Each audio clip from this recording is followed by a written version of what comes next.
3వ అధ్యాయంలో 14-15 వచనాల్లో ప్రభు తెలియజేసినట్లుగా పరలోకం దేవుడు మానవ జాతిని ఎలాగా బ్రతికించాలనుకున్నాడంటే, ఆకర్షించాలనుకున్నాడంటే శిలువ మరణం ద్వారా. అరణ్యములో మోసే సర్పమును ఎలాగో ఎత్తునో అలాగే విశ్వసించు ప్రతివాడును నశింపక ఆయన ద్వారా నిత్యజీవం పొందినట్లు మనుషు కుమారుడు ఎత్తబడవలెను.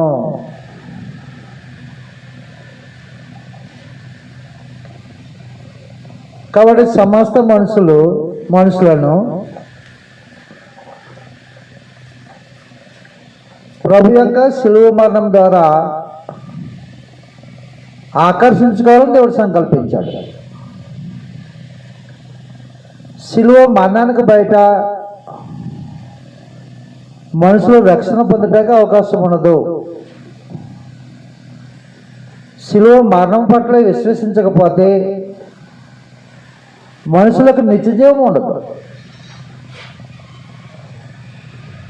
కాబట్టి ముందుగానే ఏర్పాటు చేసుకున్న అపోస్తలుకి పరలోకం దేవుడు సందేశాన్ని చేతికి ఇచ్చాడు, వాళ్ళకు అనుగ్రహించాడు. అపోస్తలు శిలువ మరణ సందేశాన్ని చేత పట్టుకున్నారు. నిజముగా మనం గ్రహించాలి,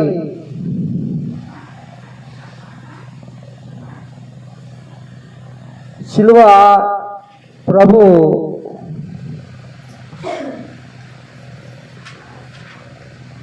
శిలువ త్యాగాన్ని మనం మర్చిపోకూడదు. ఎప్పుడు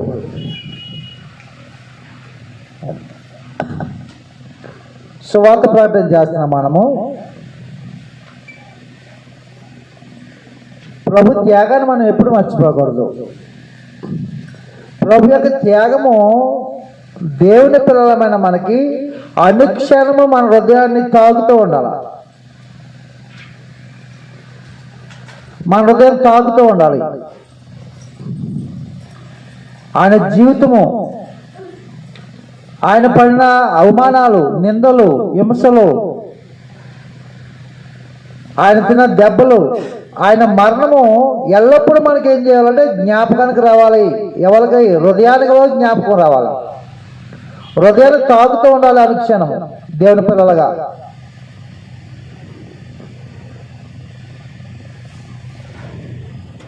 అపోస్తలులు శిలువ సందేశాన్ని చేత పట్టుకున్నారు. ఆ సందేశాన్ని పరలోకం దేవుడు ఎందుకు ఏర్పాటు చేశాడంటే, తన పిల్లలు ఎవరు కూడా నరకానికి పోకూడదు. మత్తయి సువార్తలో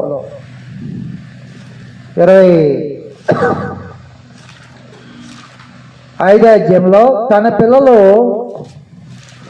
అపవాది సంబంధులుగా నిత్య నాశనానికి పోకూడదు. మత్తయి సువార్త 25వ అధ్యాయంలో 41వ వచనం కానీ చూసినట్లయితే ప్రభు తెలియజేశాడు. అప్పుడు ఆయన ఎడమవైపున ఉండే వారిని చూసి, శపింపబడిన వారులారా, నన్ను విడిచి అపవాదికిని వాని దోతలకును సిద్ధపరచబడిన నిత్యగ్నిలోకి పోవడి. తీర్పు జరిగిపోయిన తర్వాత జరగబోయే కార్యక్రమం కోసం ప్రభు మాట్లాడాడు. ఎక్కడ పోకూడదు ఏ మనుషుడు?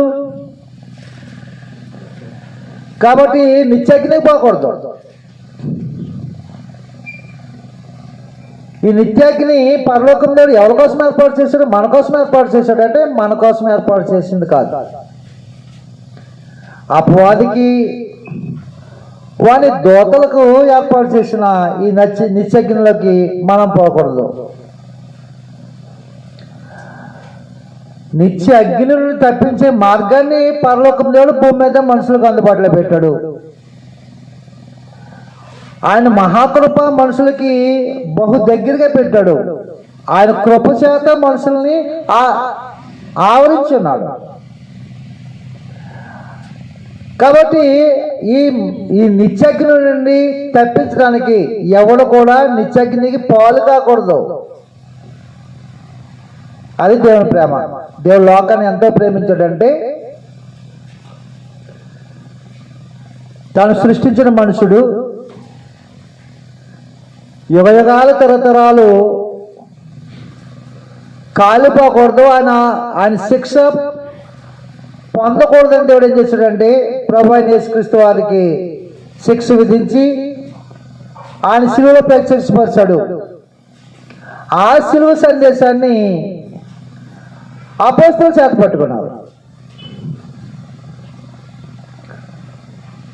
అపోస్తలులు చేత పట్టుకున్నారు. అరణ్యంలో మోసే సర్పమును ఎలాగో ఎత్తునో అలాగే విశ్వసించు ప్రతివాడు నశింపక నిత్యజీవం పొందినట్లు మనుష్య కుమారుడు ఎత్తబడవలను అన్నాడు. సర్పము కాటేసింది, బ్రతకాలంటే దానికి మందు వేసుకోవాలి. కానీ దేవుడు ఏమన్నాడంటే ఒక ఇద్దరు సర్పాన్ని నిలబెట్టి దాని వైపు చూడండి, నిదానించి చూడండి, బ్రతుకుతాడని దేవుడు చెప్పాడు. నిదానించి చూసే ప్రతివాడు బ్రతుకుతాడు. కానీ నమ్ముతాడు మనిషి. కాలు మీద వేసింది, ప్రాణాపాయంలో ఉన్నాను, ఎటకాలు మారుతున్నావా అంటారు, ఎలకలు మారుతున్నావా అంటారు. ప్రాణం పోయే పరిస్థితుల్లో కూడా ఈ ఎలకలం ఏంటి? నమ్మే సమాచారం కాదు. నమ్మే సమాచారం కాకపోయినప్పుడు కూడా దాంట్లో శక్తి ఉంది. దేవుని మాటలో శక్తి ఉంది. దేవుని మాటలో శక్తి ఉంది కాబట్టి శక్తి మనుషులు బ్రతికిస్తుంది. అలాగే సిలువ మరణంలో పరలోకం దేవుడు ఏం పెట్టాడంటే దేవుని యొక్క మహాశక్తిని పెట్టాడు.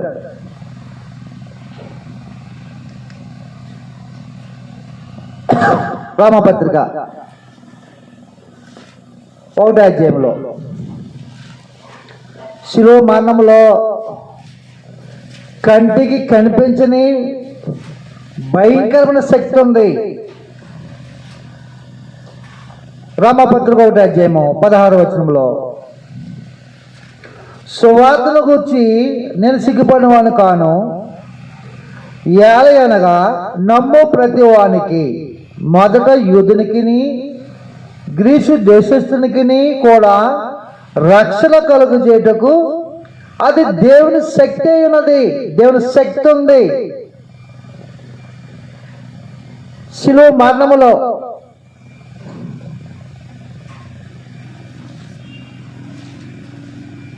కాబట్టి దేవుడి కంటికి కనిపించడు. ఆ శిలువ మరణంలో పెట్టిన దేవుని శక్తి మనుషులకు కనిపించదు.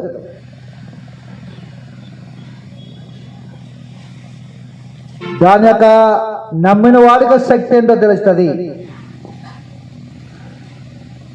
కరెంటు వైర్లు ఉంటాయి, ఎంతో పవర్ అయిన వైర్లు వెళ్తూ ఉంటాయి, కానీ కరెంటు కంటికి కనిపిస్తుందా? కరెంటు కంటికి కనిపించదు, పట్టుకుంటూ చెప్తుంది. ఎన్ని వేల మంది పట్టుకుంటే అన్ని వేల మంది చంపేస్తుంది. దాని శక్తి ఎంత ఉందో చూపిస్తూ ఉంటుంది. అలాగనే ఆకాశం కింద సమస్త మనుషులు వాళ్ళ పాపం నుండి విమోచింపబడాలంటే యేసుక్రీస్తు యొక్క శిలువ మరణం వైపు చూడాలి. శిలువ మరణంలో ఏం పెట్టాడంటే దేవుని శక్తి పెట్టాడు. ఇది నమ్మాలి. నమ్మే సంవత్సరం కాదు, నమ్మితే నువ్వు రక్షింపబడతావు. కాబట్టి ఇలాంటి వార్త మానవ జాతికి మధ్యకి తీసుకెళ్తే ఎవరు నమ్ముతారు నాయన అన్నాడు ప్రవక్త. ఎవరు నమ్ముతారు ఈ సమాచారం? అద్భుతాలు చేస్తాడంటే నమ్ముతారు, దేవుడు మేలు చేస్తున్నాడంటే నమ్ముతారు. ఇలాంటి శిలువ మరణం, ఇలా తాను రక్షించుకోలేకపోయాడు. ఇలాంటి హింసలు, అవమానాలు, దెబ్బలతో ఏ మనుషుడు అనుభవించని మరణాన్ని అనుభవించాడు. అలాగ మరణించిన వాడు యందు విశ్వసిస్తే రక్షణ కలుగుతుందా? రక్షణ కలుగుతుందని దేవుడు చెప్పాడు. అరణ్యంలో మోసే సర్పమును ఎలాగెత్తునో అలాగే ప్రతి వాడు నశింపక నిత్యజీవం పొందాలంటే యేసుక్రీస్తు శిలువ మరణం మంది విశ్వసించాలన్నాడు. కానీ ఇది నమ్మే సమాచారం కాదన్నాడు యెషయా గ్రంథం 53:1 ఇది నమ్మే సమాచారం కాదు, కానీ అందరికీ ఏర్పాటు చేశాడు దేవుడు. 53:1 యెషయా గ్రంథం 53:1 మేము తెలియజేసిన సమాచారము ఎవడు నమ్మెను? ఎవడు నమ్మెను? ఎవరు నమ్ముతాడు ఆయన? ఎవరు నమ్ముతాడు? ఇది ఎవరు నమ్మినా నమ్మకపోయినా ఇది సత్యం అన్నాడు దేవుడు. కాబట్టి ఈ శిలువ మరణంలో దేవునికి మహాశక్తిని ఎందుకు పెట్టాడంటే అపరాధాల చేత పాపముల చేత చచ్చిన వాడు బ్రతికించే శక్తి శిలువ మరణంలో ఉంది. అందరూ నశించిపోయారు. అలాంటి సమాచారాన్ని చేత పట్టుకున్నారు అపోస్తలులు. చేత పట్టుకున్న అపోస్తలులు ఏం ప్రకటన చేస్తున్నారంటే 1 కొరింథీ పత్రిక శిలువ మరణాలు ప్రకటన చేస్తున్నారు. 1 కొరింథీ పత్రిక 1:23 ఇలాంటి శిలువ మరణం పొందిన ప్రభువైన యేసుక్రీస్తు వారి యొక్క మరణాన్ని ప్రకటన చేయడానికి సిగ్గుపడిన వాళ్ళు కాదు. ఈ సందేశంలో శక్తి ఉంటుంది. ఆ శక్తి ఎంత త్యాగానికి తీసుకెళ్ళిపోతుంది అంటే ఎంత త్యాగానికైనా తీసుకెళ్ళిపోతుంది. త్యాగానికి ఎంత నష్టమైనా చేసుకోవడానికి అనుకూలంగా మనుషుని తయారు చేస్తూ ఉంటుంది. 1 కొరింథీ పత్రిక 1:23 అయితే మేము సిలువ వేయబడిన క్రీస్తును ప్రకటన చేస్తున్నాము. అపోస్తలులకు చేతికి సందేశం ఇవ్వబడింది. అది సిలువ మరణం. వాళ్ళు ఏం ప్రకటన చేస్తున్నారు? అయితే మేము సిలువ మరణమును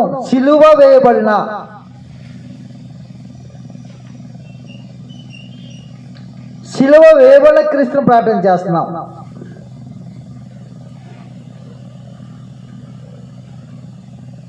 కాబట్టి ప్రభువైన యేసు సిలువ వేయబడక మునుపు ఉన్నాడు. ఆయన సిలువ వేయబడిన తర్వాత ఆయన పరలోకానికి వెళ్ళిపోయాడు. ఆయన సిలువ వేయబడక మునుపు ఆయన అనేకమైన అద్భుతాలు చేశాడు, ఆశ్చర్యకారాలు చేశాడు, సూచక్రియలు చేశాడు, మహాత్కారాలు చేశాడు, అనేకమైన బోధలు చేశాడు. అయితే ఆయన ఏమేంటి అద్భుతాలు చేశాడో వాటి కోసం అపోస్తలులు ప్రకటన చేయాలి. యేసుప్రభుని నమ్ముకోండి, మీ వ్యాధి పోతుంది అని అపోస్తలులు ప్రకటన చేయాలి. లేకపోతే భౌతిక సంబంధమైన వాటి విషయంలో మనుషులు భ్రమ పెట్టలేదు వాళ్ళ బోధల్లో. ఆ శిలువ మరణాన్ని పరలోకం దేవుడు ఎందుకు ఏర్పాటు చేశాడో ఆ ఎరిగిన అపోస్తలులు బహు జాగ్రత్తగా దేవునికి అనాది మర్మం అనాదిలో ఎప్పుడు ఏర్పాటు చేశాడు ఆయన ఈ సందేశాన్ని? అనాది మర్మం. అనాది అంటే కనీసం సృష్టి లేనప్పుడు మానవ జాతి లేనప్పుడు మానవ జాతి పాప విమోచనం కోసము ఒక సందేశాన్ని మర్మంగా ఉంచి అపోస్తలులకి అనుగ్రహించిన సందేశాన్ని ఎవరు నశించిపోవటం ఆయనకి ఇష్టం లేదు. ఈ సందేశముగానే మనుషులకి దగ్గరికి పట్టుకుని వెళ్ళాలా. ఎలా ప్రకటన చేయాలో తెలిసిన సందేశాన్ని ప్రకటన చేసిన వాడు నష్టపోవాలా, సందేశం వింటున్న వాళ్ళు ఆత్మ సంబంధంగా మేలు పొందాలా. దాంట్లో ఉన్నది సందేశం ప్రకటన చేసిన వాడు శ్రమలు అనిపించాలి, సందేశం ప్రకటన చేస్తున్న వాడు అవమానాలు పొందాలి, సందేశం ప్రకటన చేస్తున్న వాడు హింసలు పొందాలి. కానీ ఆ సందేశం వింటున్న మనుషులు ఆత్మలో రక్షింపబడాలి. ఈ సందేశాన్ని ఎలా ప్రకటన చేయాలంటే ప్రేమ కలిగి సత్యం ప్రకటన చేయాలా. నేను ఓ ప్రాంతానికి వెళ్ళావు, 4 గుద్దులు గుద్దాడు నిన్ను, నువ్వేం చేస్తావు? వాడు సీఎత్తకు మునిపోయి నువ్వు ఎగిరేస్తావు మీద. ఈ ప్రాంతానికి స్వార్థ ప్రకటన చేయ రాకు అన్నాడు అనుకో, వస్తానేం చేస్తావు అంటావు అంతే. ఇది మన మధ్య ఉన్న మనం విస్తరింపు చేస్తున్న సందేశం. అపోస్తలులు అలాంటి వాళ్ళు కాదు. పరిస్థితులు ఏ మూలంగా ఏ రకంగా వచ్చినా, అది శ్రమైనా, హింసైనా, కరువైనా, ఖడ్గమైనా, వస్త్రహీనత అయినా, ఉపద్రవమైనా, అవమానాలైనా, ద్వేషాలైనా, ఏ రూపముగాల మీదకి వచ్చినా వాళ్ళ గురి ఏంటంటే దేవునికి అనాది మర్మాన్ని ఎవడైతే హింస తీసుకొస్తున్నాడో వాడికి ప్రేమతో ప్రకటన చేయాలి. ఎఫెసీ పత్రిక ప్రేమ కలిగి సత్యం చెప్పండి. ద్వేషంతో కాదు, పగతో కాదు, పట్టింపుతో కాదు, దోషంతో కాదు, ప్రేమ కలిగి సత్యం ప్రకటన చేయండి. ఎఫెసీ పత్రిక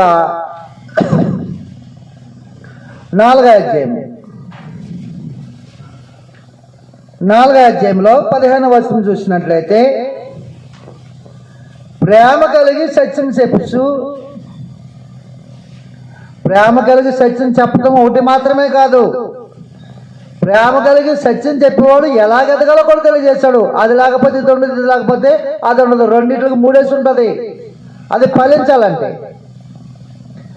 ప్రేమ కలిగి సత్యం చెప్పుచు క్రీస్తు వలె ఉండుటకు మనం అన్ని విషయంలో ఎదుగుతాము. అది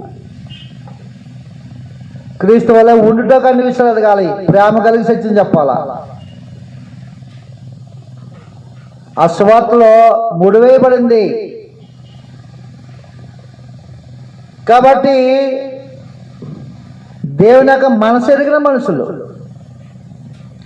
ప్రభు యొక్క త్యాగాన్ని దగ్గరగా ఉండి ఎరిగిన మనుషులు, ఆయన ఎందుకు నిశ్చత్తను విడిచిపెట్టేసుకున్నాడో, ఎందుకు ఈ లోకంలోకి దరిద్రుడిగా ప్రత్యక్షం అవ్వాడో, ఎందుకు ఆకలి దప్పులతో జీవితాన్ని కొనసాగించాడో, నివాసం చేయడానికి ఇల్లు లేకపోకుండా కానీ బ్రతికాడో, ఎందుకు శిలువ మరణానికి అప్పగింపబడ్డాడో, ఆ సమస్త ప్రభు యొక్క త్యాగాన్ని దగ్గరగా ఉండి చూసిన మనుషులు, ఆయన శిలువ మరణానికి ఆకర్షితులైన మనుషులు, ఆ సందేశాన్ని చేతపట్టుకున్న వాళ్ళు సందేశాన్ని మానవ జాతికి అందించాలి. మధ్యవర్తులు కానీ లీడర్లు కాదు, నాయకులు కాదు, అజమాసులు చేసేవారు కాదు. కాబట్టి శిలువ సందేశాన్ని చేతపట్టుకున్న వాళ్ళు దాని యొక్క ప్రాముఖ్యత, దేవుడు ఏర్పాటు చేసిన ఆయన సంకల్పం ఎరిగిన మనుషులు బహు జాగ్రత్తగా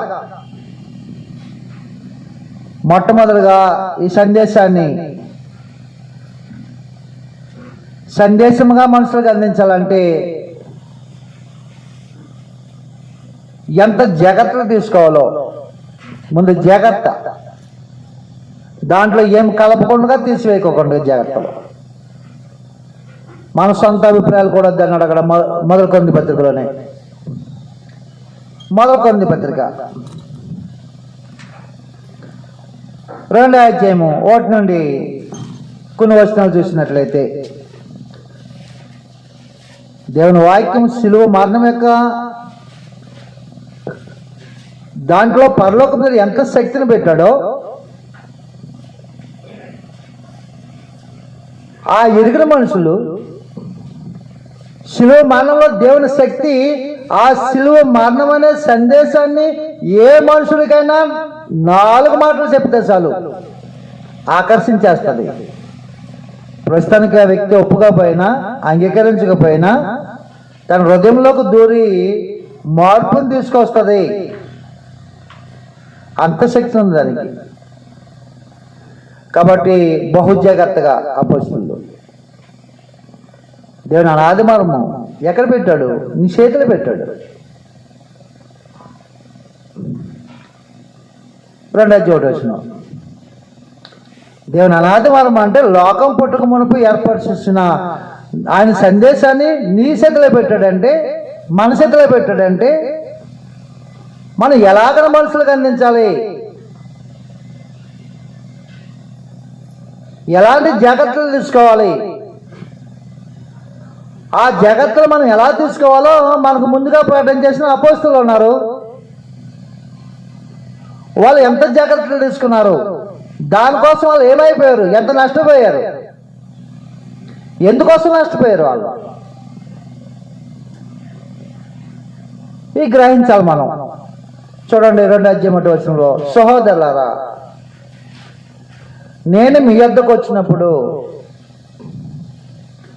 వాక్చాతుర్యంతో కానీ జ్ఞానాతిశయంతో కానీ దేవుని మర్మమును మీకు ప్రకటించుకొచ్చిన వాను కాను.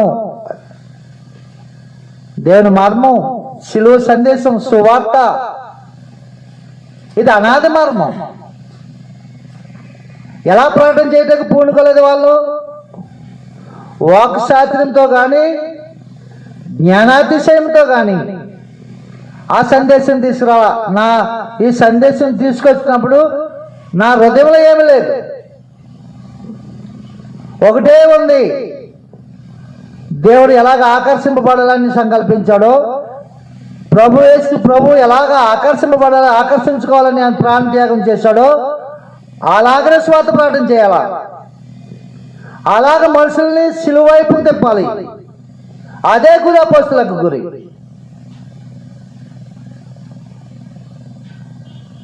కాబట్టి చెప్తున్నాడు, సహోదరులారా, నేను మీ యొద్దకు వచ్చినప్పుడు వాక్చాతుర్యంతో కానీ జ్ఞానాతిశయంతో కానీ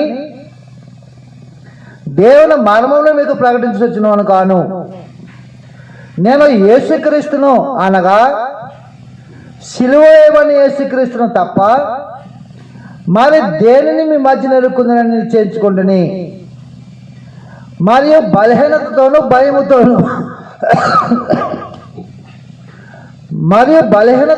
భయముతోనూ ఎంతో వణుకుతోనూ మీ అతనుంటుని. మీ విశ్వాసం మనుషుల జ్ఞానం ఆధారం చేసుకొనక దేవుని శక్తిని ఆధారం చేసుకుని ఉండవాలని నేను మాట్లాడినను సువార్త ప్రకటించినను జ్ఞానయుక్తమైన తీయని మాటలు వినేగింపక. జ్ఞానయుక్తమైన తీయని మాటలు. శిలువ సందేశము మనుషులను సంతోషపెట్టదు, మనుషులను సంతోషపెట్టదు. శిలువకు వచ్చిన వార్త, శిలువ మరణంలో దేవుడి దాచిన మేలులో తెలియజేస్తే మానవ హృదయాల్లో అంతరంగాల్లో రహస్యముగా దాగిన పాపాన్ని బయటకు తీసుకొస్తుంది. నువ్వు పాపాన్ని ఒప్పింపజేసి నువ్వు మారు మనసు పొందని ఒప్పించగల శక్తి సువార్తకు ఉంది. మనం ఒప్పించగల సువార్త ప్రకటన చేసి వచ్చి అది ఒప్పిస్తుంది. ఇవాళ కాకపోతే రేపైనా ఒప్పిస్తుంది. ఆవిడ బ్రతిక కాలంలో ఏదో టైంలో ఈ సువార్త సందేశం వెళ్తే ఆ మనిషిని మార్పు చేస్తుంది. అంత శక్తి ఉంది. మనుషులకు సంతోషపెట్టేది కాదు. ఈ సందేశాన్ని మానవ జాతికి ప్రేమతో అందించడానికి తీసుకున్న జాగ్రత్తలు. వాక్చాతుర్యాన్ని కంట్రోల్ పెట్టుకున్నారు వాళ్ళు, జ్ఞాన అతిశయాన్ని కంట్రోల్ పెట్టుకున్నారు, తీయని మాటలు కంట్రోల్ పెట్టారు.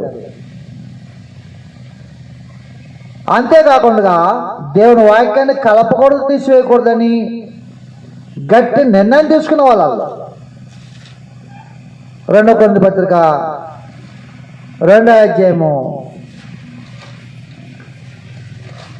2 కొరింథీ పత్రిక 2వ అధ్యాయం 7వ వచనంలో 17వ వచనంలో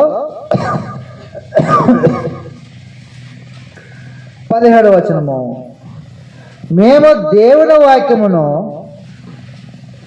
కలిపి సరిపడి అనేకల వల్ల ఉండక నిష్కాపట్యము గలవారమును దేవుని వల్ల నియమబడిన వారమునై ఉండి క్రీస్తు నందు దేవుని ఎదుట బోధించుతున్నాము. క్రీస్తు నందుండి దేవుని ఎదుట బోధిస్తున్నాము, కలపకుండా తీసేయకుండా. ఎందుకు కలుపుతలేదు వాళ్ళు? ఎందుకు తీసివేయలేదు? ఇది పరలోకం దేవుడు ఏ ఆత్మ నశించబోకూడదని ఏర్పాటు చేసిన సమాచారం ఇది.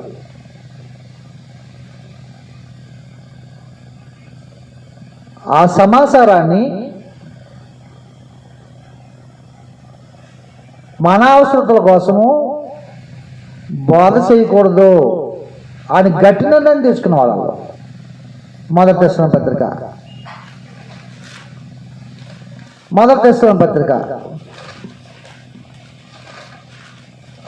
2వ అధ్యాయంలో 2వ అధ్యాయము 3వ వచనం కానీ చూసినట్లయితే, ఏలయనగా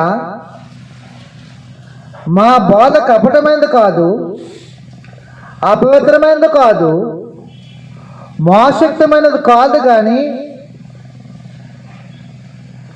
సువార్తను మాకు అప్పగించుటకు యోగ్యులమని దేవుని వల్ల ఎంచబడిన వారమై మనుషులను సంతోషపెట్టే వారము కాక మన హృదయములను పరిశీలించి దేవుని సంతోషపెట్టే వారమే బోధించున్నాము. హృదయాలను ఏం చేస్తుంది? ఇది హృదయాలు పరిశీలన చేస్తుంది, తీర్పు తీరుస్తుంది దేవుని వాక్యం. మనం తీర్పు తెచ్చకూడదు. కాబట్టి వాళ్ళ బాధలో ఎలాంటి జాగ్రత్తలు తీసుకున్నారో ఆలోచించేద్దాం మనం. ఎందుకు జాగ్రత్తలు తీసుకున్నారు? తండ్రి ఆకర్షణ మానవ జాతిని సందేశం ద్వారా, శిలువ మరణం ద్వారా దేవుడు ప్రేమించి మనం యోగ్యమని ఆ సందేశాన్ని మనకే ఇచ్చాడు. ఎందుకు లేదు లోకం ఎంతమందికి? మనం యోగ్యులమని, నమ్మకస్తులమని. ఎలాంటి శ్రమ అయినా, హింస అయినా, కరువైనా, ఆర్థిక ఇబ్బందులైనా, వస్త్రహీనత అయినా ఏమొచ్చినప్పుడు కూడా వాటిని నిర్లక్ష్యం చేసి సందేశాన్ని మనుషులకు అందించడానికి యోగ్యులమైన దేవుడు ఏర్పాటు చేసుకున్నాడు. మనుషులు సంతోషపెట్టేవాళ్ళం కాదు.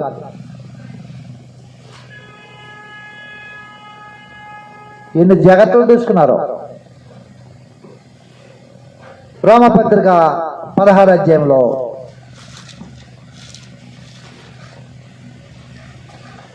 16వ అధ్యాయంలో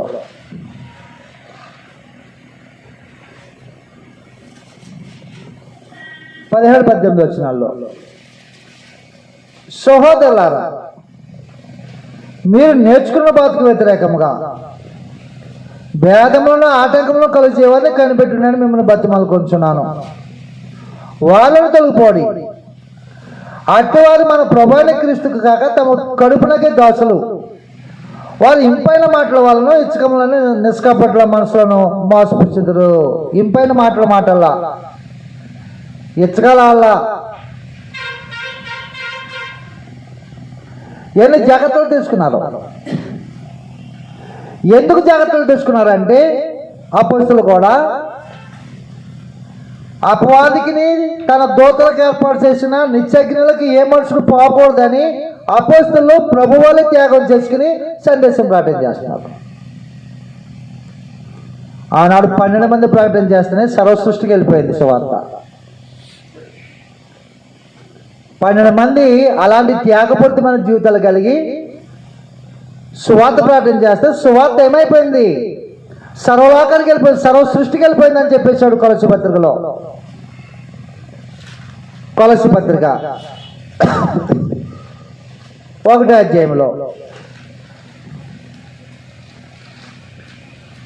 ఒకటో అధ్యాయము 23వ వచనంలో, పునాది మీద కట్టబడిన వారై స్థిరముగా ఉండి మీరు విన్నట్టు ఆకాశం కింద ఉన్న సమస్త సృష్టికి ప్రకటింపబడినట్టు యేసు వార్త వలన కలుగు నిరీక్షణ నుండి తొలగిపోక విశ్వాసమందు నిలిచిండి ఎడల ఇది మీకు కలుగును.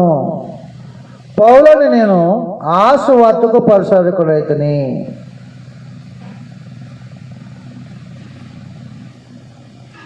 కాబట్టి అపోస్తులు తీసుకున్న జాగ్రత్తలు, గ్రంథం మన సొంతం కాదు, దేవుని జ్ఞానం మన సొంతం కాదు. దేవుడు అనాథ ఏర్పాటు చేసిన జ్ఞానాన్ని మనం నేర్చుకుంటున్నాం. నేర్చుకున్న వాక్యానికి విశ్వసించి విధేయత చూపిస్తున్నాం. ఏదైతే విశ్వసించామో దాన్ని ప్రకటన చేస్తున్నాం. విశ్వసించుతున్న కనుక మాట్లాడుతూనే అన్నాడు పౌలు. నువ్వేమి విశ్వసించావో, ఎలాగే విశ్వసించావో అదే ప్రకటన చేస్తావు. అపోస్తులు శిలువ మరణాన్ని విశ్వసించారు. శిలువ మరణాన్ని ప్రకటన చేయడానికి వాళ్ళన్ని జాగ్రత్తలు తీసుకున్నారు.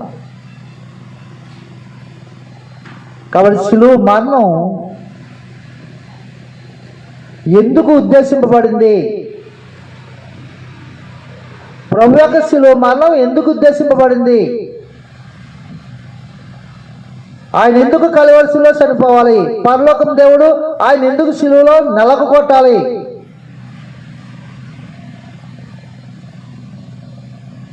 ఎందుకు ఉద్దేశింపబడిందంటే, మొదటి యోహాను పత్రిక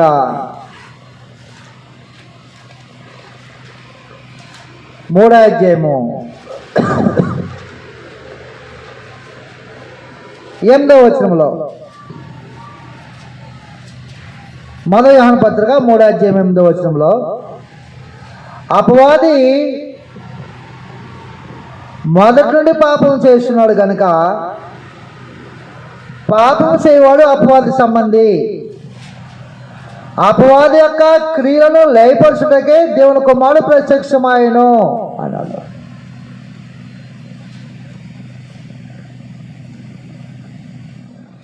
అపవాది క్రియలను లయపరచుటకు దేవుని కుమారుడు ప్రత్యక్షమావాడు. అపవాది మొదటి నుండి పాపం చేస్తున్నాడు. ఈ అపవాది అనేవాడు బలవంతుడు అన్నాడు ప్రభు మత్తయి సువార్తలో. మత్తయి సువార్తలో 12వ అధ్యాయంలో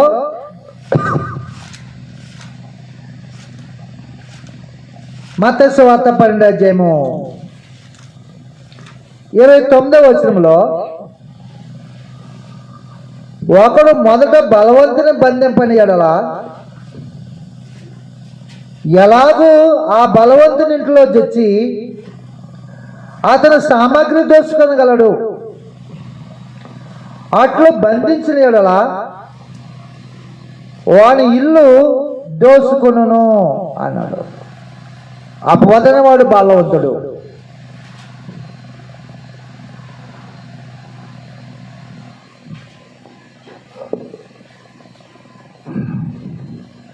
బలవంతుడు. ఈ బలవంతుడు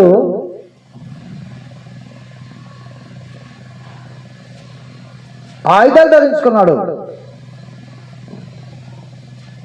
బలవంతుడికి బలమైన ఆయుధాలు ఉంటాయి. అపవాది బలవంతుడు బలమైన ఆయుధాలు ధరించుకున్నాడు. మొదటి యోహాను పత్రిక 2వ అధ్యాయము 15-16 వచనాలు చూసినట్లయితే అపవాది యొక్క ఆయుధాలు, ఎలాంటి వ్యక్తి వచ్చినా ఆయన ఓడించడానికి అపవాదుకున్న ఆయుధాలు అవి. ఆ కత్తులు కాదు, బాంబులు కాదు. చెప్పాడు మొదటి యోహాను పత్రిక 2వ అధ్యాయము 15-16 వచనాల్లో ఈ లోకమునైనను లోకంలో ఉన్నవాటినను ప్రేమింపబడి ఎవడైనా లోకంలో ప్రేమించినాడో తండ్రి ప్రేమ వాళ్ళలో ఉండదు. లోకంలో ఉన్నదంతయు అనగా శరీరాశియు నేత్రాశియు జీవపుడము ఈ తండ్రి వల్ల పుట్టినవి కావు, ఇవి లోక సంబంధమైనవే. శరీరాశ, నేత్రాశ, 3 జీవపుడము.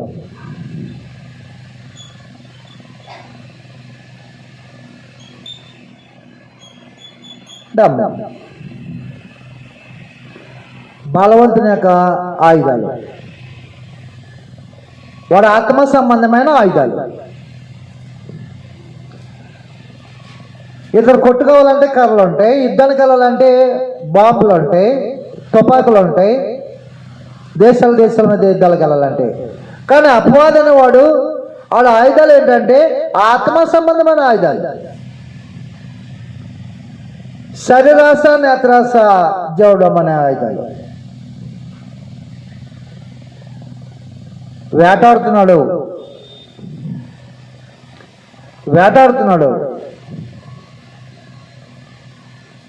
ఎలాగ వేటాడుతున్నాడు అంటే దేవుని పిల్లల మీద వాడు దేవుని పిల్లలు వేటాడుతున్నాడు.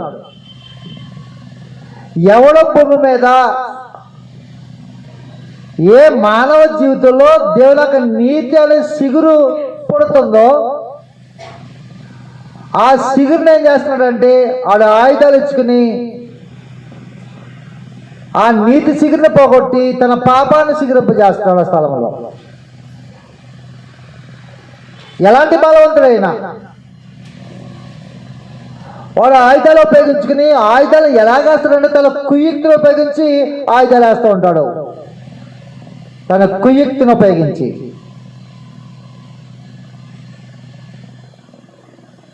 ఎలాంటి మహాభక్తులను అయినా సరే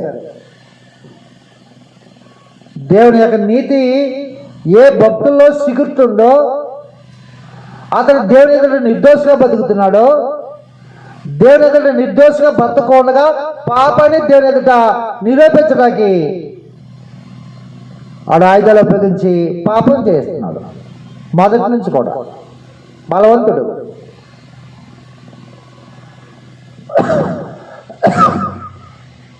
పూర్వకాలం నుండి ఎక్కడి దాకా వచ్చేసాడు? ప్రభు అయిన యేసుక్రీస్తు వాళ్ళ దాకా వచ్చేసాడు.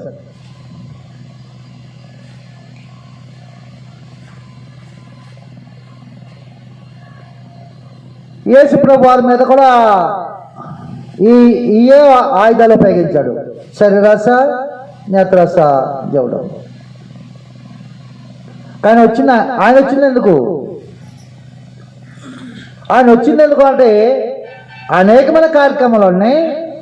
దాంట్లో ఒక కార్యక్రమం ఏంటంటే అపవాద యొక్క క్రియలను లయపరచడానికి వచ్చాడు ఆయన.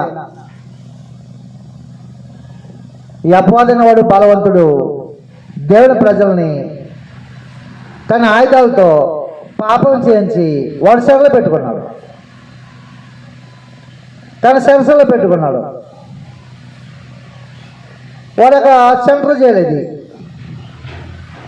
వాడు ఏం చేస్తున్నాడంటే వాడు కోట మీద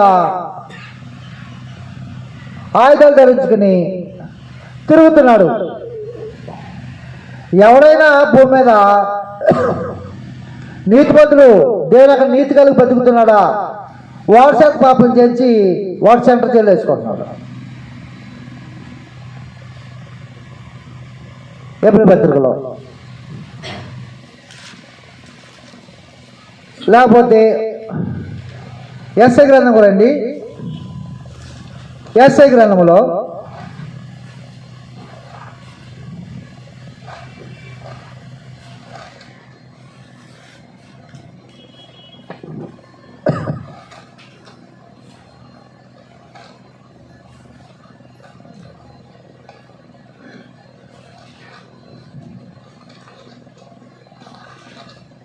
ఎస్ఐ గ్రంథము 6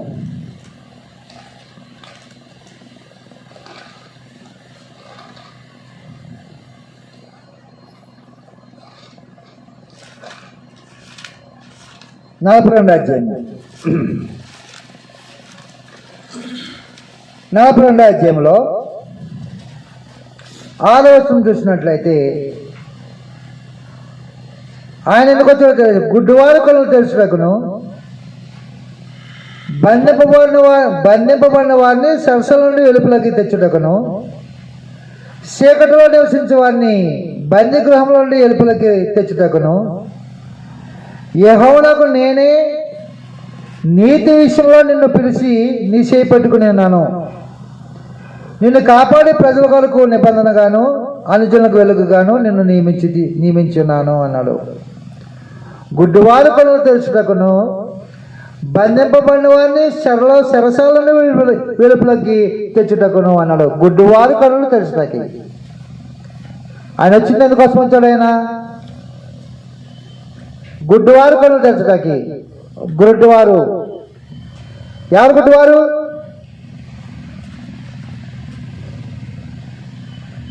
ఈ భౌతికమైన నేత్రాలు పోయినవాడు కాదు గుడ్డివాడు అంటే.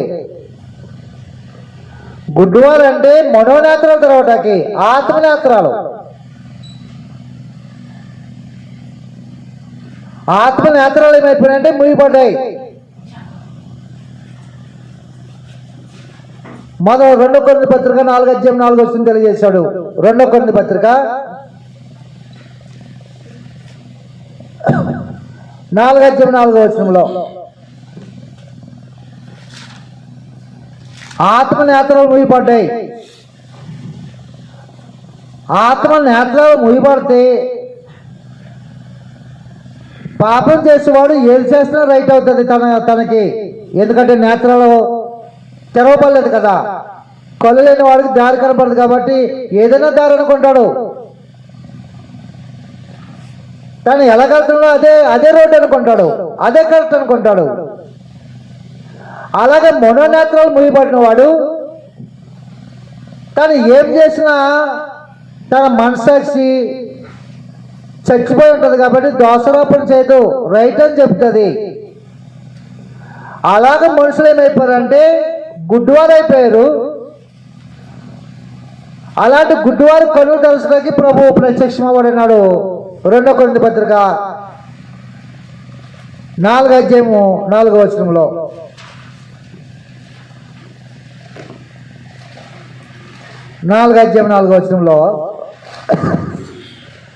దేవుని స్వరూపై ఉన్న క్రీస్తు మహిమను కనుపరుచు సువార్త ప్రకాశము వారికి ప్రకాశింపకుండా నిమిత్తము ఈ యుగ సంబంధమైన దేవత అవిశ్వాసులైన వారి మనోనేత్రములకు గుడ్డితనము కలుగజేసాను. మనోనేత్రాల గుడ్డితనం. మనోనేత్రాలు అంటే ఆత్మనేత్రాలు. దేహం ఉంది, దేహానికి నేత్రాలు ఉన్నాయి. ఈ లోకం కనపడుతుంది. మన ఆత్మ ఉంది, ఆత్మ కూడా నేత్రాలు ఉన్నాయి. ఆ నేత్రాలు తెరవబడితే నువ్వు ఎలాంటి పాపం చేస్తున్నావో తెలుస్తుంది. ఆత్మ నేత్రాలు తెరవబడితే నువ్వు చేసే ప్రతిదీ నీ కంటికి స్పష్టంగా తెలుస్తుంది. నీత అవినీత స్పష్టంగా తెలుస్తుంది. వెలిగింపబడిన మనోనేత్రాలు ఎలా వెలిగింపబడతాయి? గుడ్డివారి కళ్ళు తెలుసుకోకన్నాడు. గుడ్డివారి కళ్ళు తెరవటంటే మనుషులకు మనోనేత్రాలలో అంధకారం అయిపోయింది. సువార్త ఏం చేస్తుందంటే ఎఫెసీ పత్రిక సువార్త నీ మనోనేత్రాలు చేస్తుంది. గుడ్డోళ్ళు ఉన్నారు, సువార్త ఉంటారు, రక్షణ పొందుతారు. కానీ ఈ కళ్ళు తెరవబడవు, కానీ మనోనేత్రాలు తెరవబడతాయి. అదే దేవుని నమ్ముకున్నావు, దేవుడిని కళ్ళు ఇవ్వలేదా అంటారు మనుషులు. ఈ కళ్ళు ఇవ్వకపోతే వాళ్ళ పేర్లే. నా మనోనేత్రాలు వెలిగించాడు దేవుడు. సువార్త ఏం చేస్తుందంటే నీ దేహం యొక్క నేత్రాలు తెరవబడకపోయినా నీ మనోనేత్రాలు వెలిగించే శక్తి సువార్తలో ఉంది. ఎఫెసీ పత్రిక 1వ అధ్యాయము 17వ వచనంలో మరియు మీ మనోనేత్రములు వెలిగింపబడినందున మనోనేత్రాలు వెలిగింపబడతాయి. ఆరిపోయిన దీపాలు వెలిగింపబడతాయి. ఎవరు వెలిగిస్తారంటే సిలువ సందేశంలో ఆత్మనేత్రాలకు పట్టిన పొరలు, పాపమైన పొరలు కడిగేసేది సిలువ మరణం, సిలువ యొక్క సందేశం. కాబట్టి ప్రభు అయిన యేసుక్రీస్తు లోకానికి ఎందుకు వచ్చాడంటే గుడ్డివారి కళ్ళు తెరుచుటకు అన్నాడు. బంధింపబడిన వారిని విడిపించుటకును, చెరసాల ఉన్న వారిని విడిపించుటకని వచ్చాడు. చెరసాల అంటే జైలు కాదు, ఇది అపవాది యొక్క సంబంధులు. అపవాది ఏం చేస్తున్నాడు అంటే తన ఆయుధాలు ఇచ్చుకుని ప్రతి వాడిని పాపం చేస్తున్నాడు, తన ఆవరణలో పెట్టుకుంటున్నాడు. అలాగే ప్రభు అయిన యేసుక్రీస్తు వారిని కూడా ఇక్కడ పెట్టుకోవాలనుకున్నాడు. కానీ ప్రభు ఆయన శిలువ మరణం ద్వారా అపవాదిని శాశ్వతంగా ఓడించేశాడు. కానీ ప్రభు అయిన యేసుక్రీస్తు శిలువ మరణం ద్వారా అపవాదికము ఓటమి జరిగింది. అపవాది యొక్క బంధకాలు ఉన్న మనకి విడుదల ఆ శిలువ మరణంలో పెట్టాడు. సువార్తలో ఎబ్రీ పత్రిక 2వ అధ్యాయంలో, ఎబ్రీ పత్రిక 2వ అధ్యాయము 14-15 వచనాల్లో అపవాది యొక్క బంధకాలు ఉన్న వారిని విమోచించడానికి ప్రభు అయిన యేసుక్రీస్తు రక్తమాంసంలో పాల్గొడే శిలువ ప్రత్యక్షమై ఆయన మరణం ద్వారా అపవాదిని శాశ్వతంగా ఓడించాడు. ఆత్మ సంబంధంగా మనిషి ఎలా బంధింపబడ్డాడో ఆ వ్యక్తికి శిలువ మరణం తెలియజేస్తుంది. కాబట్టి ఎబ్రీ పత్రిక 2:14-15 వచనాల్లో, కాబట్టి ఆ పిల్లలు రక్త మాంసములో గలవారైనందున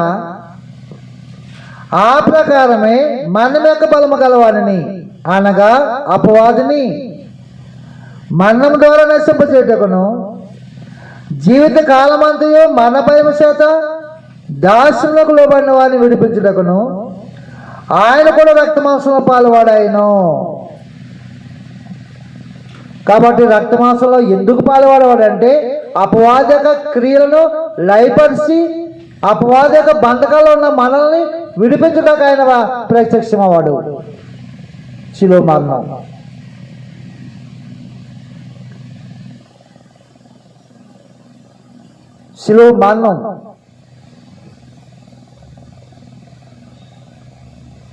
లోకాన్ని ఆత్మ సంబంధమైన మనం ఏర్పాటు చేస్తుంది. రామపత్రికలో రామపత్రిక 5వ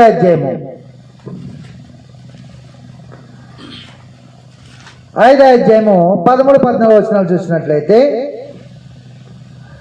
ఏలయనగా ధర్మశాస్త్రం వచ్చింది కనుక పాపం లోకంలో ఉండెను, కానీ ధర్మశాస్త్రం లేనప్పుడు పాపం ఆరోపింపబడదు. 14వ వచనము, అయినను ఆదాము చేసిన అతిక్రమం పోలి పాపం చేయని వారి మీద కూడా ఆదాము మొదలుకొని మోసే వరకు మరణం వేయలను అన్నాడు. ఆదాము మొదలుకొని ఆదాము పాపం చేసిన మొదలుకొని మోసే వరకు ఏం ఏర్పాటు చేసిన లోకాన్ని? మరణం ఏర్పాటు చేసింది. ఆత్మ సంబంధమైన మరణం. ఇది పాపం చేస్తే వచ్చే మరణం. మోసే వరకు అంటే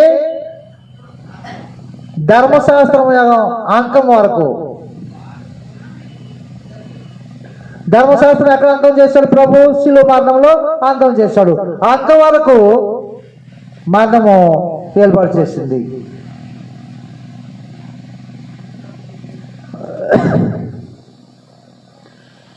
క్రీస్తు శిలువ మరణము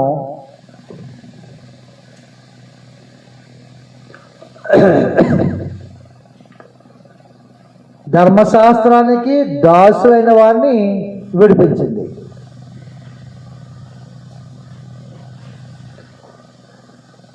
ధర్మశాస్త్రానికి మనుషులు ఏమైపోయారు?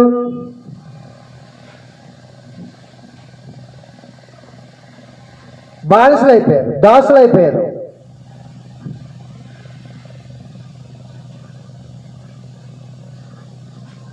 అది యూదులకు సంబంధించింది.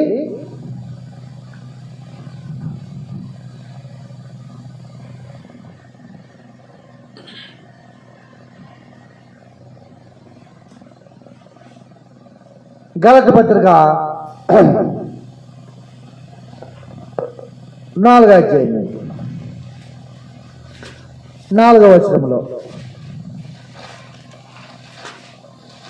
గలతీ పత్రిక 4వ అధ్యాయం 4వ వచనంలో, అయితే కాలము పరిపూర్ణమైనప్పుడు దేవుడు తన కుమారుని పంపెను. ఆయన స్త్రీ యందు పుట్టి మనము దత్తపుత్రులం కావాలని ధర్మశాస్త్రమునకు లోబడి ఉన్న వారిని విమోచించుటకై ధర్మశాస్త్రముకు లోబడిన వాడు ఆయన. ధర్మశాస్త్రానికి ఏమైపోయారంటే దాసులు అయిపోయారు, బానిసలు అయిపోయారు. ధర్మశాస్త్రము యోధా జాతి ప్రజలకి పరలోకం దేవుడు ఇచ్చాడు. ధర్మశాస్త్రం ఎలాంటిదంటే నీతి కలిగిన ధర్మశాస్త్రమే. రామపత్రిక 3వ అధ్యాయంలో ధర్మశాస్త్రం దేవుడే ఇచ్చాడు. మరి ఎందుకు అది విరోధమైపోయింది, శాపగ్రస్తం చేసింది? రామపత్రిక 3వ అధ్యాయంలో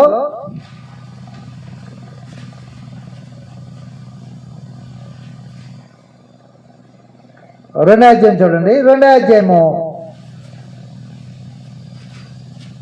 19వ వచనంలో ధర్మశాస్త్రం ఎలాంటిది అంటే జ్ఞాన సత్య స్వరూపమైన ధర్మశాస్త్రం గలవాడై ఉండి.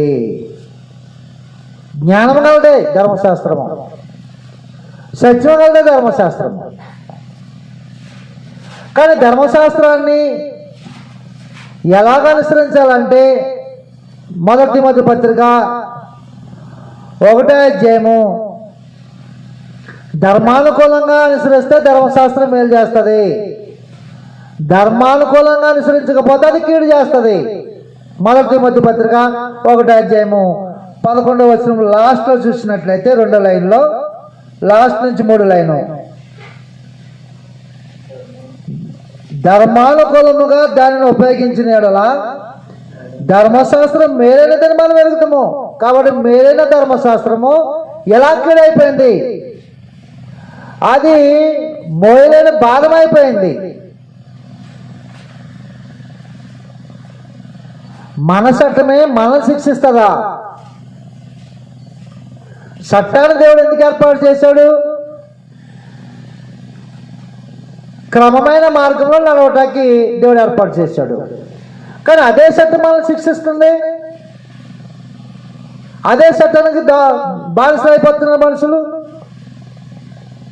ఎందుకు బానిసలు అవుతున్నారంటే ఆ చట్టాన్ని అనుసరించి ధర్మానుకూలంగా జీవితాలు కొనసాగించకపోతే ఏ చట్టమైతే దేవుడు అనుగ్రహించాడో అదే చట్టము మనల్ని ఏం చేస్తుంది? శిక్షిస్తుంది. కాబట్టి దేవుడు ఈ ధర్మశాస్త్రాన్ని ఇస్తే ఆ ధర్మశాస్త్రం వాళ్ళకి మోయలేని కాడైపోయిందంట, అనుసరించలేకపోతున్నారు. అపోస్తలుల కార్యాలు 15వ అధ్యాయంలో మనమైనను మన పితరులమైనను మోయలేని కాడి అనుజుల మీద పెట్టద్దు అంటాడు. అపోస్తలుల కార్యాలు 15వ అధ్యాయము 10వ వచనంలో, గనుక మన పితరులైనను మనమైనను మోయలేని కాడిని శిష్యుల మన మీద పెట్టి మీరు ఎందుకు దేవుని శోధించున్నారు అన్నాడు. ఇది మోయలేని కాడైపోయింది, భారం అయిపోయింది. ఎందుకు భారం అయిపోయిందో తెలిసిన ధర్మశాస్త్రాన్ని విశ్వాసంతో అమలించాలి. విశ్వాసంతో అమలించి విశ్వాసంతో కార్యక్రమాలు చేయాలా, విశ్వాసంతో ఆరాధన చేయాలి, విశ్వాసంతో బలి అర్పించాలి, విశ్వాసంతో కానుకలు వేయాలి. విశ్వాసంతో దేవుని సముఖానికి వెళ్ళాలి, కానీ విశ్వాసం తీసి పక్కన పెట్టారు. కార్యక్రమం చేయాలా, ఆరాధన చేయాలా, ఆదివారం వస్తాం. ప్రార్థన చేయాలి, విశ్వాసంతో చేయాలి, కానీ ప్రార్థన చేయాలి, అది విశ్వాసం లేకుండా ప్రార్థన చేస్తారు. విశ్వాసం లేకుండా బలి అర్పిస్తున్నారు, విశ్వాసం లేకుండా కానుకలు ఇస్తున్నారు. రామపత్రిక 9వ అధ్యాయం. అందుకు అదేమవుందంటే రామపత్రిక 9వ అధ్యాయం అది మొయ్యలేని భారం అయిపోయింది. 9వ అధ్యాయంలో 31వ వచనం కానీ చూసినట్లయితే, అయితే ఇశ్రాయేలీలు నీతికి కారణమైన నియమమును వెంటాడినను ఆ నియమమును అందుకొనలేదు. వారు ఎందుకు అందుకొనలేదు? వారు విశ్వాస మూలముగా కాక క్రియల మూలకమైనట్టు దాన్ని వెంటాడిరి అన్నాడు. విశ్వాసంతో వెంబడించలేదంట. మేలు చేయాలి, విశ్వాసంతో చేయాలి. ఆరాధన చేయాలి, విశ్వాసంతో ఆరాధన చేయాలి. వాక్యం చెప్పాలి, విశ్వాసంతో మాట్లాడాలా. కానుకలు ఇవ్వాలి, విశ్వాసంతో ఇవ్వాలా. కయ్యనిచ్చినట్టు ఇవ్వకూడదు, ఏ బలి అర్పించినట్టుగా. కాబట్టి దైవ సంబంధమైన కార్యక్రమాలు ఎలాగైనా నడిపించడానికి పూనుకున్నారంటే మత్తయి సువార్త 23వ అధ్యాయంలో ఎలా నడిపించడానికి పూనుకున్నారు వాళ్ళు? మత్తయి సువార్త 23వ అధ్యాయము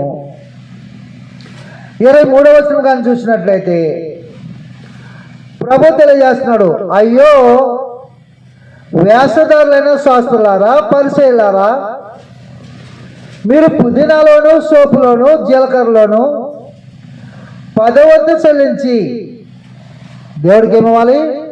10వ వంతు ఇవ్వాలి. దేంట్లో? పుదీనాలో, జీలకర్రలో, సోపులో, ధాన్యంలో, జంతువుల్లో, పశువుల్లో. నీకు పంట ఏ రూపంగా వస్తుందో అదేమో ఆ రూపంగా దేవునికి 10వ వంతు చెల్లించాలా. ఈ 10వ వంతు అనేది ఎలాగివ్వాలంటే విశ్వాసంతో ఇవ్వాలి. విశ్వాసం ఉంటే విధేయత ఉంటుంది. కానీ వాళ్ళు ఏం చేశారంటే విశ్వాసం విడిచిపెట్టేశారు. విశ్వాసం ఎక్కడ నడిపిస్తుంది?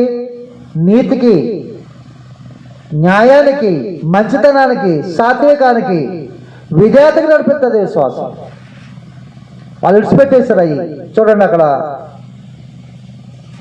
మళ్ళీ చదువుతున్నా, అయ్యో వేషధారులైన శాస్త్రులారా, పరిసయ్యులారా, మీరు పుదీనాలోను, సోపులోను, జీలకర్రలోను 10వ వంతు చెల్లించి ధర్మశాస్త్రంలో ప్రధానమైన విషయములను అనగా న్యాయమును, కనికరమును, విశ్వాసమును విడిచిపెట్టిరి. ఏం విడిచిపెట్టేశారు? న్యాయం విడిచిపెట్టేశారు, కనికరం విడిచిపెట్టేశారు, విశ్వాసం విడిచిపెట్టేశారు. కానీ అన్ని నడిపిస్తున్నారు.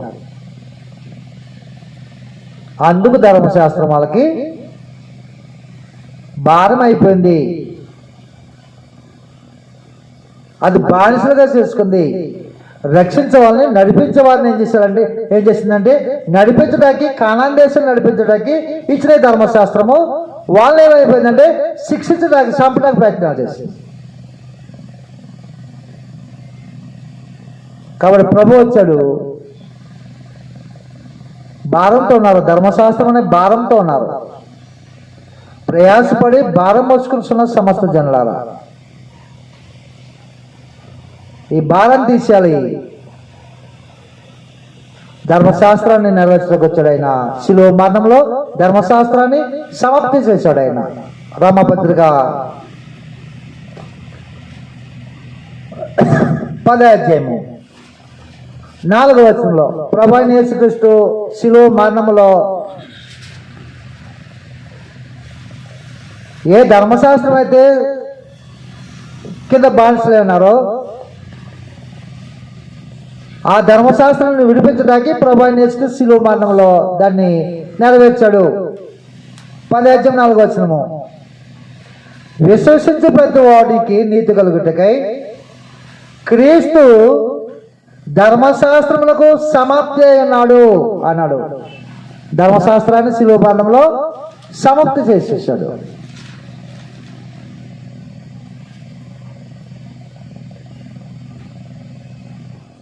కాబట్టి ప్రభువైన యేసుక్రీస్తు శిలువ మరణంలో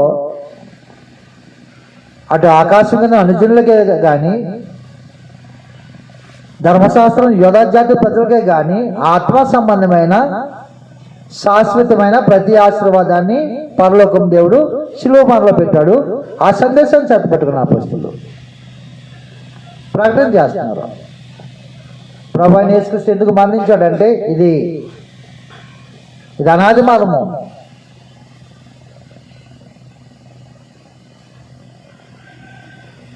కాబట్టి సంగతులు కొనసాగించుకున్నాం. టైం అవుతుంది కాబట్టి మళ్ళా 2:10 ఉంది కదా, అది కరెక్ట్ అది.